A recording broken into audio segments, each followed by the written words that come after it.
Hello, listeners, and welcome to Youth Ventures podcast, PDX Business Spotlight.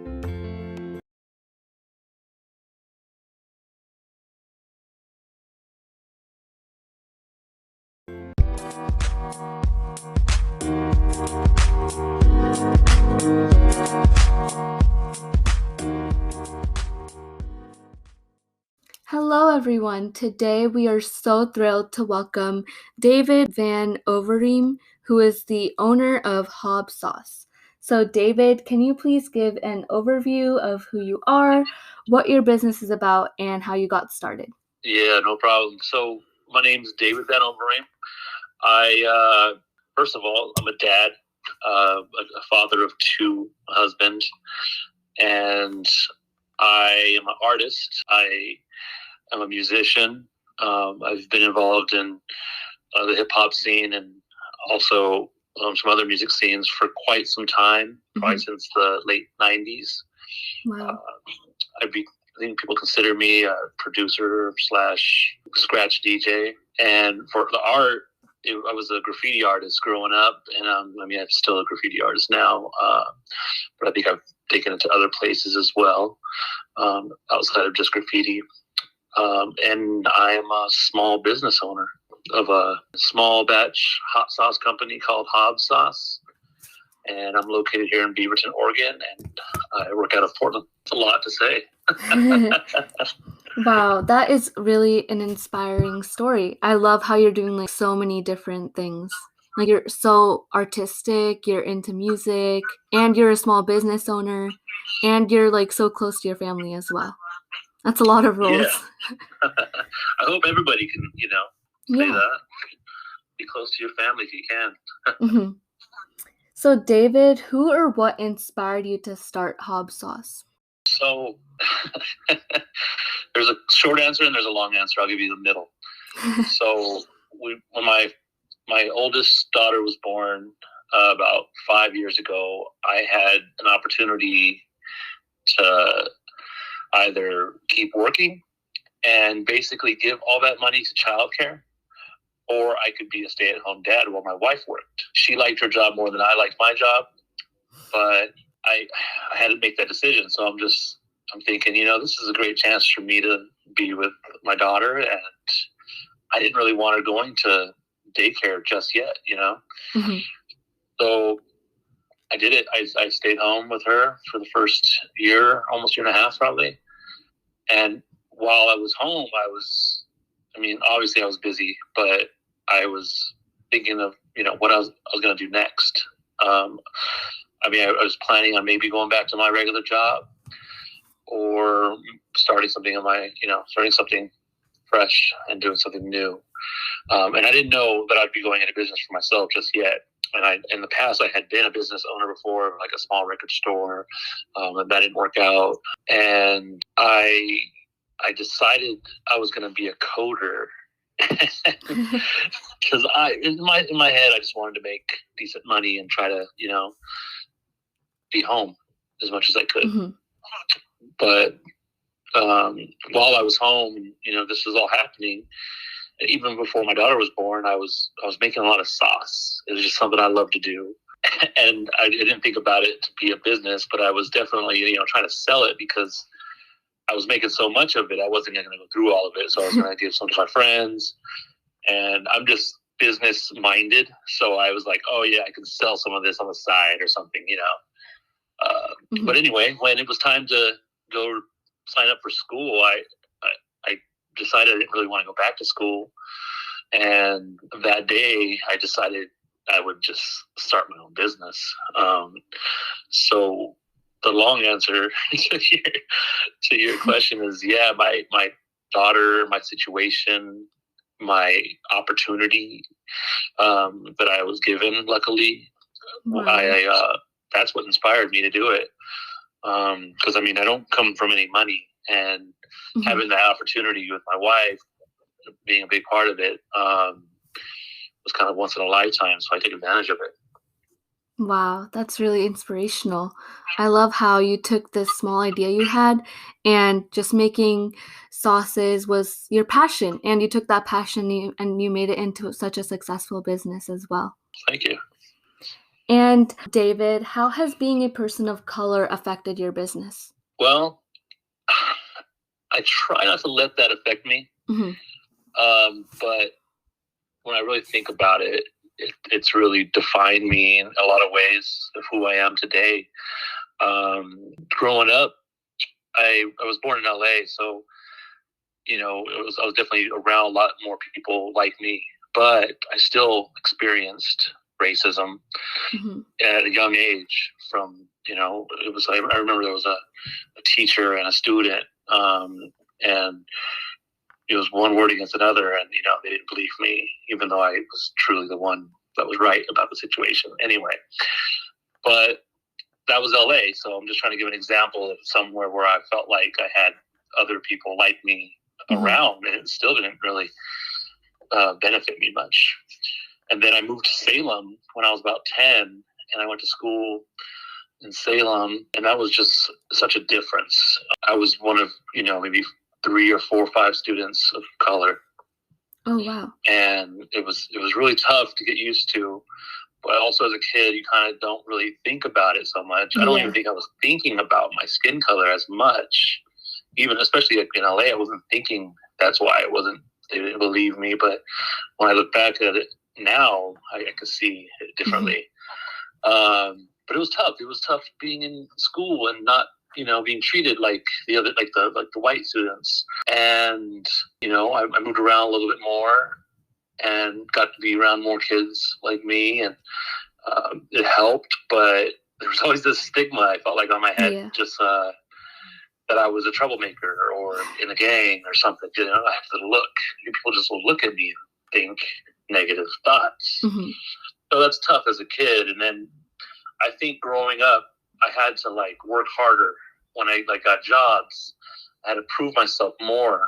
I have to look at that as almost as a benefit though too, because it made me a stronger person. Mm-hmm. It made me want to work harder and fight for what I thought I needed. That part of the American dream that you oh yeah, I want my piece, but I have to work harder for it. So I'm going to. And I almost think the reason why I am the person I am today is because of that. I had to, the whole saying, fake it till you make it. I had to manifest this confidence within me and show people that I was confident in myself, even if it may have been a defense mechanism at the time. It became part of me of who I was. So I always displayed this swagger and confidence. Mm-hmm. And then I just held on to it. And if you do something long enough, you kind of mold into that person. So I think that's what really helped me. Wow. I knew whatever I needed to do it better than whoever else was doing it, just so that I can get ahead. Wow, that's really good advice too. And I love how you took this weakness kind of yours and you still made it your strength, and you were still confident, and you stayed confident throughout all of your struggles. And David, when you look at the sauces you make on the website, they look so delicious, and you can really see the way you have expressed your culture into the diverse flavors of your sauces. So David, how have your parents' cultures impacted the flavors in your sauces? And can you tell us more about the diverse flavors that are within your sauces as well? Yeah, definitely. So my mom, she was Latina, and we would go out to her side of the family. My parents were separated at an early age, so I was with my mom or with my dad. So when I was with my mom, we were eating all sorts of Mexican food, and my grandma was cooking it up, and that's where I got that Latin flavor from. You hold on to that. That's something I've always loved. I still love today. I still push it hard, or something I eat. Once a week, we go that direction. With my dad, it was a Dutch Indonesian flavor, which is definitely a whole story in itself. But the Dutch side had certain flavors, but the Indonesian side was way more, Asian flavors. And a dish like nasi goreng, which is like a fried rice, is something that really inspired me to make our spicy sweet soy sauce. It's just, it reminds me of my dad, and I use it all the time. It's something I try to push to my kids and teach them about. But I definitely put my own twist on things, you know. I do that as a cook, anyways. Anything I do, I'm gonna put my own little twist and flavor into it. But and then we have our like roasted habaneros and our roasted serranos. That's more of the Latin flavor. And then as a kid of multi cultures, I pick up different things from different people. So I've brought that into my cooking. I mean, I feel like I'm just getting started. I have a lot of flavors already, but I mean, I'm always developing flavors. Like I'm developing a flavor like today, right now. Wow. I'm working on stuff. And David, this might be a bit of a hard question, but what's your favorite sauce that you sell and why? Yeah, that is fun. It changes. Yeah. Of course, I have that special love for the soy sauce, the spicy sweet soy sauce.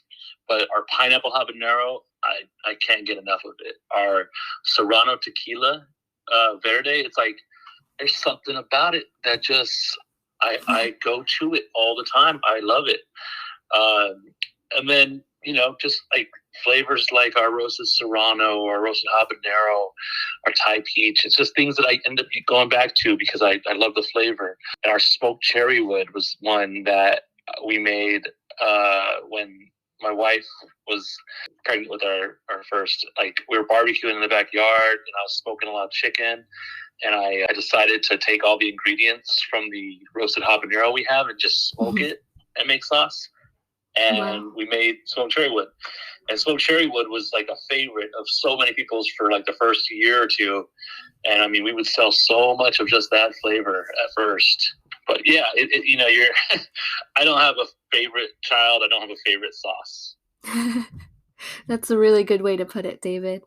And listeners, you can definitely check out all of these wonderful sauces on David's website, and we will link that in the description box. So if your mouth is watering just like mine, you can definitely go check out their website right now and buy their sauces. And David, I know because of the pandemic, so many businesses have shut down, but so many businesses have also boomed. So how has the pandemic affected your business? Has it had any upsides or downsides? There was a scary moment at first that we all were experiencing. I remember we were making sauce, and my wife said, "Hey, things are really going down, and we need to get prepared for some stuff." And I was looking at my partner, who I work with, who helps with the business a lot, and we just said, "Okay, we got to stop what we're doing," and or we finished our stuff actually, and then immediately we had to go like stock up on the things we needed for our families.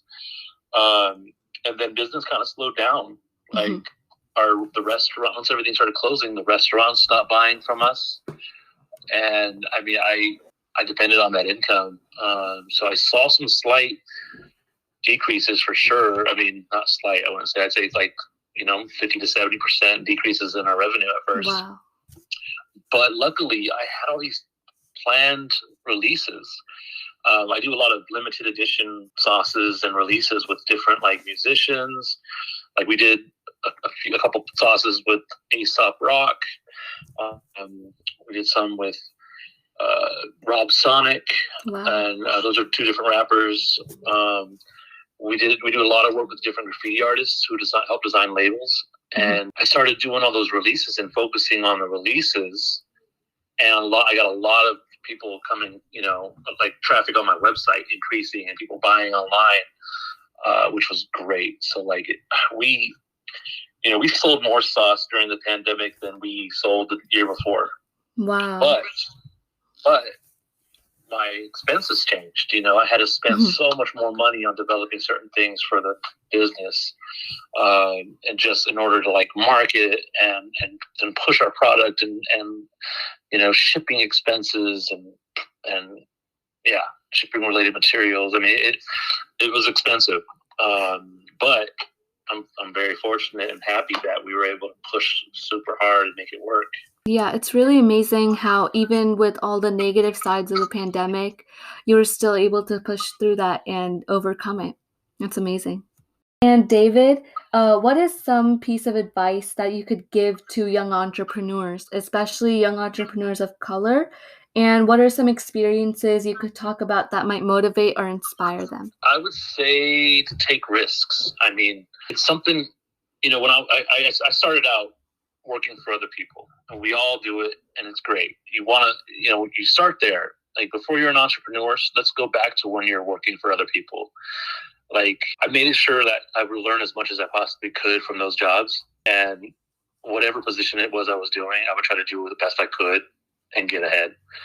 And if you're in a situation where there's other people working and there's promotions going around, or they want to keep you because they like the work you're doing, always ask for more money. Don't be shy, just do it, because the only thing they're going to say is no or yes, and you're not going to get in trouble for it. So try your hardest, especially if you're about to get a promotion. Ask for $5,000 or $10,000 more a year. Mm-hmm. I guarantee that you're probably going to get it.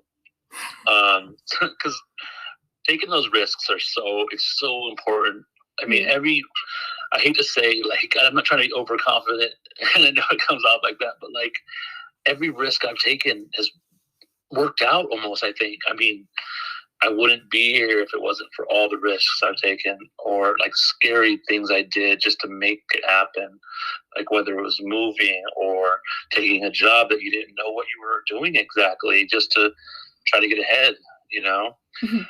Or starting your own business. Just do it, and you don't need to listen to everybody all the time either. Like even the experts aren't always going to have the right answer for you.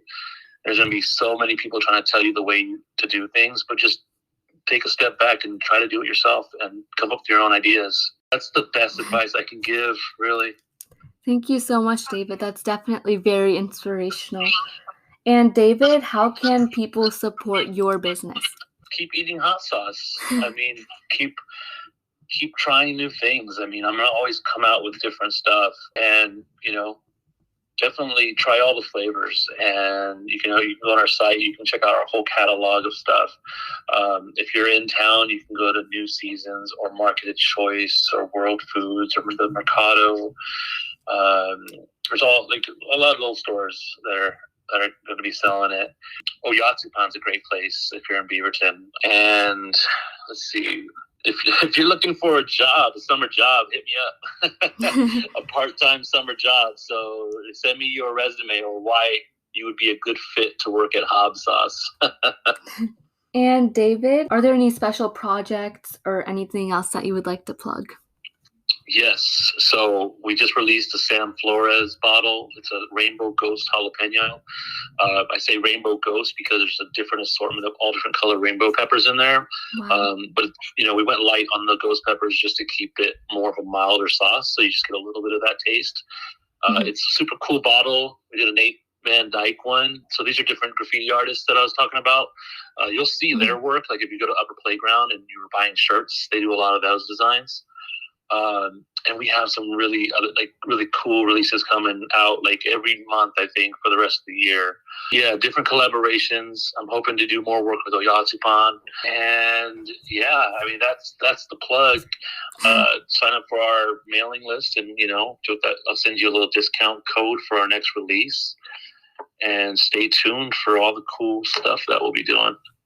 And David, what are some social media that our listeners can follow you at? Just follow me on Instagram because I don't look at Facebook. I once in a while I do, but I don't like to. So just follow our at HAB Sauce, HAB SAUCE Instagram page. Twitter too. I probably have messages on there that I never have checked. Thank you so much, David. And listeners, don't forget to check out HAB Sauce at their social media. And you can check out their website, which will be linked in the description box. And if you also want to apply for a summer job, we will also link some information about that in the description box as well. David, did you have any last words that you wanted to say? Amplify the flavor of your favorite foods. Thank you, David. And that's it from PDX Business Spotlight, and we hope that you join us in the next episode. Thank you so much.